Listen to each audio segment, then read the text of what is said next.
तानसा, भातसा, वैतरणा, मोडकसागर यांसारखी मुंबईची तहान भागविणारी भव्य धरणे आणि Jambhe dam, डोळखाम dam, आदिवली dam, खराड्या dam यासारखे विविध लघु पाटबंधारे शहापूर तालुक्यात अगोदरपासूनच शासनाने बांधून ठेवलेले आहेत. तरी इथला शहापूरकर आणि सोबतचा मोरबाडकर माणूस आजही उन्हाळ्यात पाण्या वाचून तडफडतोय. मुंबरी धरण, बारवी डॅम याबरोबरच समृद्धी महामार्ग, मुंबई नाशिक महामार्ग, घाटगर चोंढे जलविद्युत प्रकल्प अशा प्रकल्पातील बाधित शेतकरी अजूनही नोकरी, पुनर्वसन यासाठी सरकारचे उंबरठे झिजवत आहेत.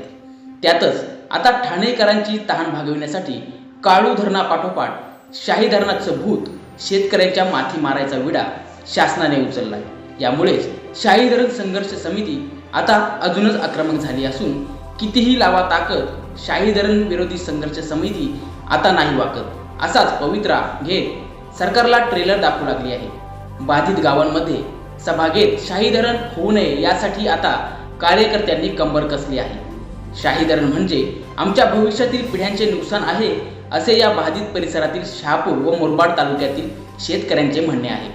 त्यामुळेच शाही धरण विरोधी लढा आता उग्र स्वरूप धारण करणार असे चित्र स्पष्ट दिसू लागले आहे. दयानंद पाटोळे, शहापूर.